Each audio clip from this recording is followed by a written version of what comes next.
Wisp Sports Radio, the voice of women in sport. Hello, and thank you for downloading the Athlete Profile Show here on Wisp Sports.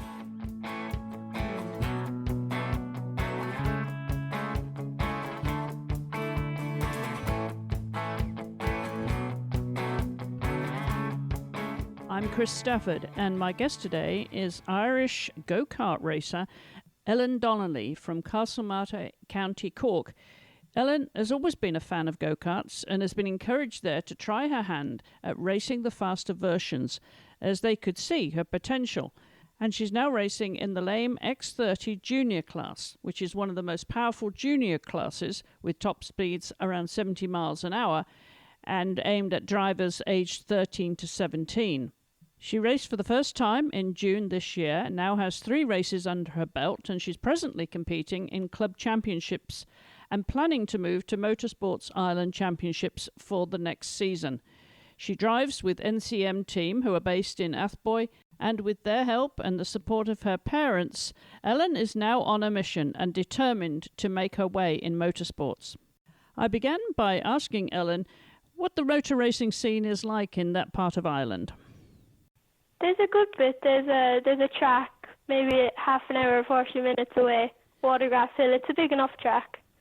So I know you competed at Leicester. Now, how far away is that Leinster? Do you call it Leinster or Leinster? Leinster, got it. Thank you. Yeah.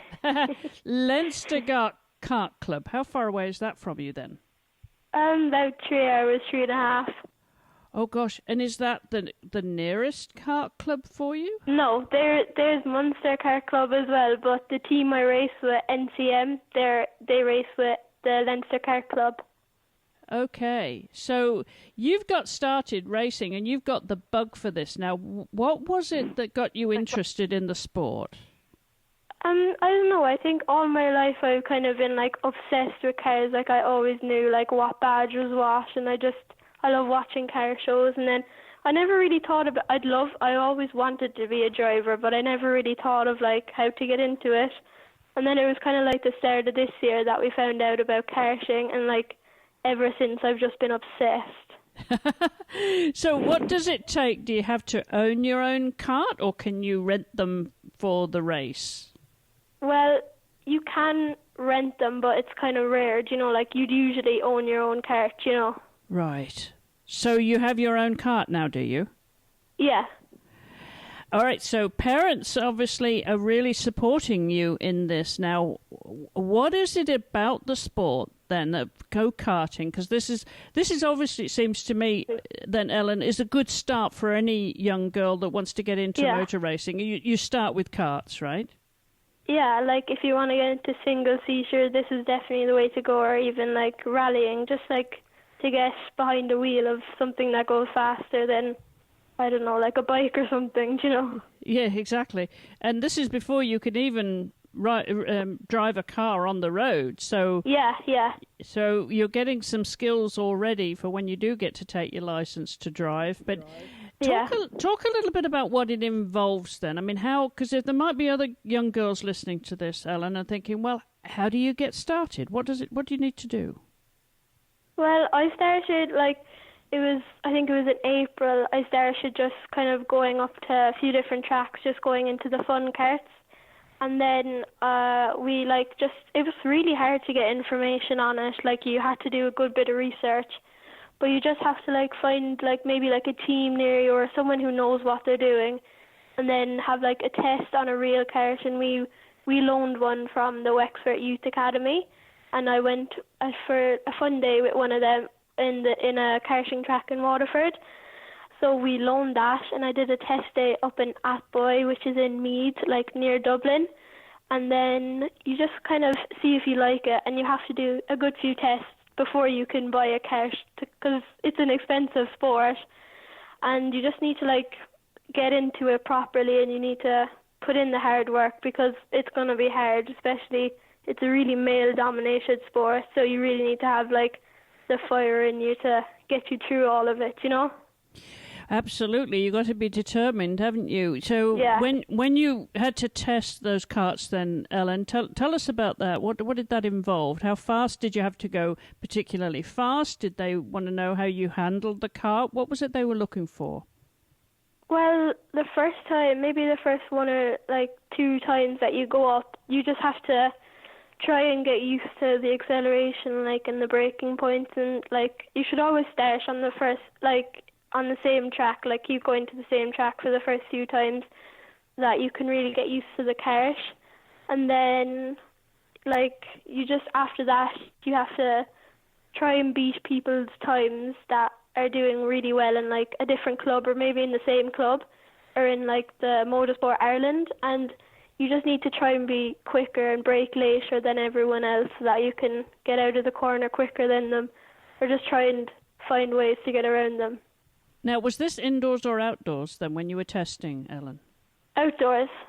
Okay, so it's a bigger track. Now, I've done that in England many years ago, and I didn't find it too frightening. I enjoyed it. It was outdoors. Yeah. But then I tried it over here recently indoors in a very tight track, just in an indoor, big barn. And I found the G-force to be very challenging. How do you cope with that? Well, you just have to do like a lot of neck training, like maybe with your helmet on and just like doing a few neck exercises. Like you can look them up, or sometimes you can get like a neck brace or something, because the track in Athboy is really bumpy and a lot of corners. So you just kind of have to train yourself to kind of get used to it. Okay, so you did the testing, and obviously that went well, and you decided to buy your own kart, or your parents did. So talk a little bit about what that would cost then, Ellen, to do that. Do you know what it costs to get your kart, what it costs to be a member of the club or to race? Give us an idea of what we would expect if we were going to go into the sport. Well, I think the kart was, well, I don't really know, but I know it was like a lot. I know it was a lot more than like a hurley would be anyway. And then, like, I think the race fee, like, to join the club was about, like, I don't know, was it like 20 or something? I think it was 20 to join the club, and that's for the whole season to race. So it's not too expensive for that part, but I'm with a team, so you have to, like, pay them for the mechanics, the petrol, but it's all worth it because, like, when you're just starting out, like, I have no idea how to fix a kart, and if you go off and break your axle or something, they're right there to fix it, and they'll fix it in less than a half an hour. But if I was doing that now, or me and my mom or me and my dad, like, it would not work. Right. You can't, you can't know everything right away. No. Is that something that would be of interest to you, do you know? Because I know you've met Nikki Daly, who's one of our ambassadors here, and she loves that side of things. She trained to be an engineer, right? Is that something that interests you so you can fix your own kart? Yeah, I'd love to be able to fix my own kart and all the mechanical side to it. I'm getting there. Like, I just watch like the mechanics doing it, but obviously it'll take a good few more times to get used to it. Yes, it certainly will.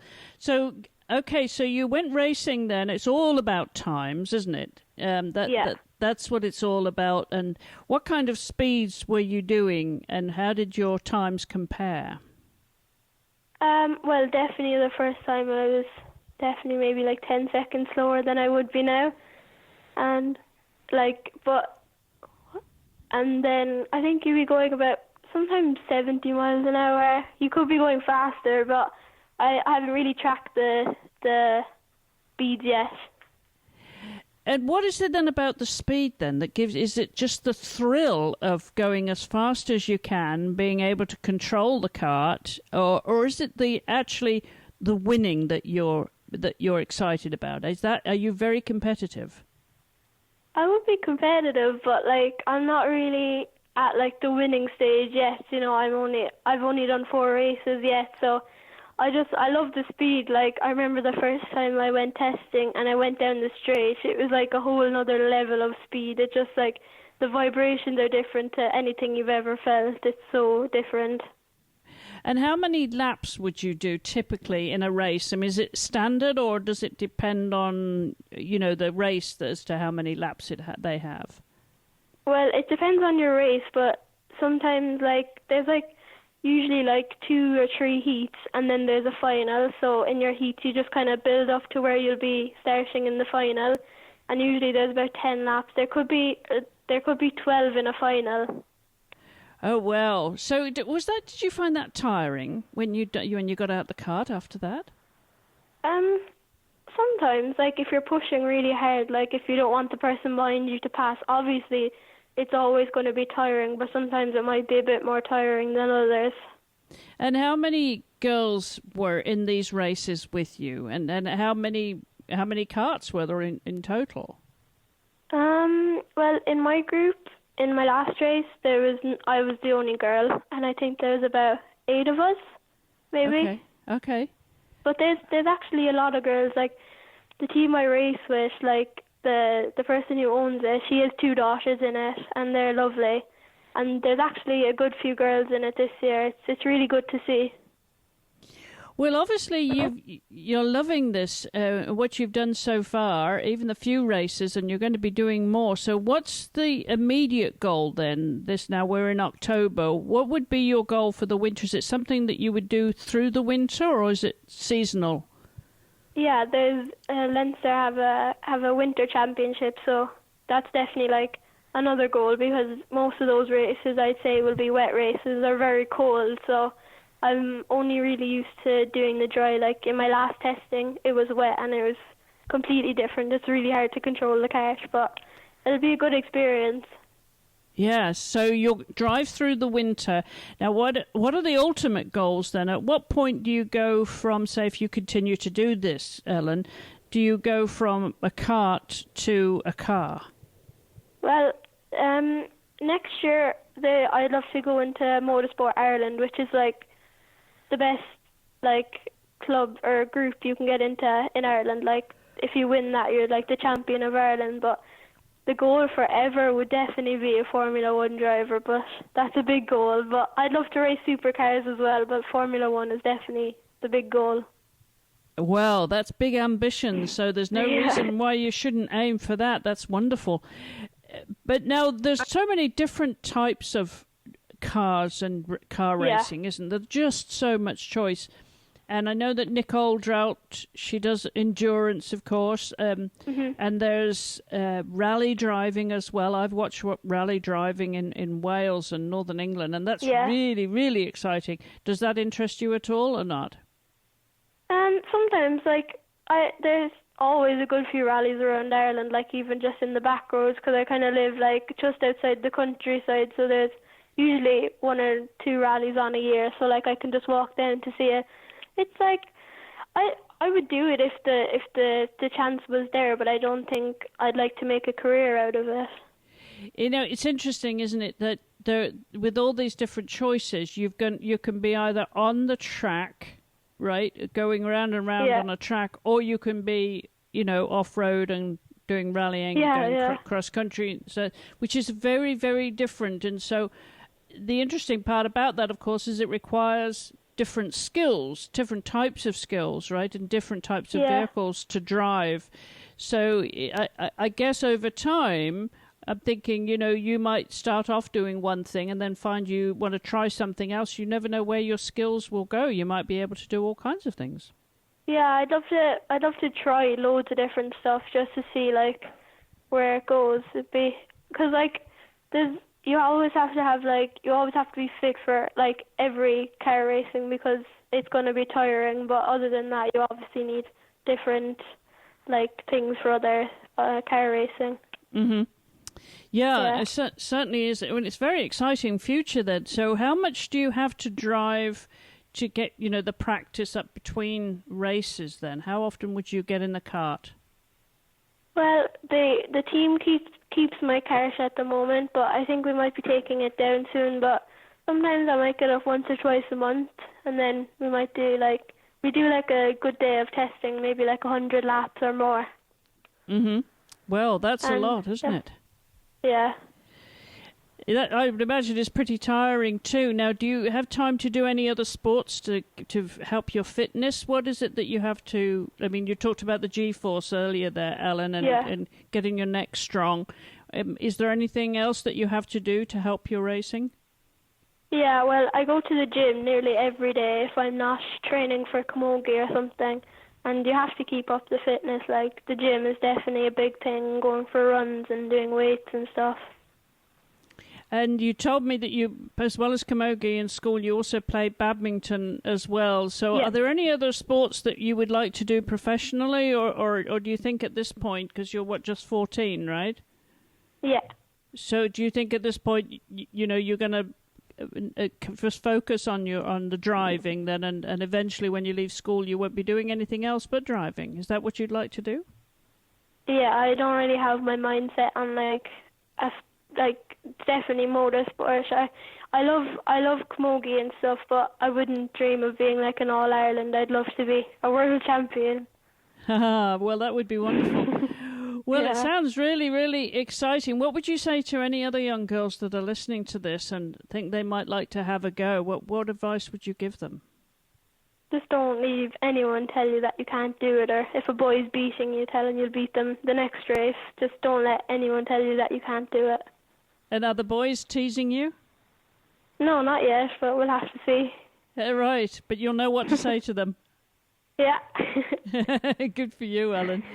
Well, Thank you. the very best of luck with it. It sounds really exciting, and obviously you're determined to give it your best. So, hope it goes well. Thanks for taking the time to come on the show and tell us your story. Yeah, thanks so much. Hi, I'm Nicole Drought. I'm an Irish racing driver and a proud WISP ambassador. I support WISP because they help to increase visibility in women's sport. This is quite important because it will help to encourage girls into sport if they have role models to look up to.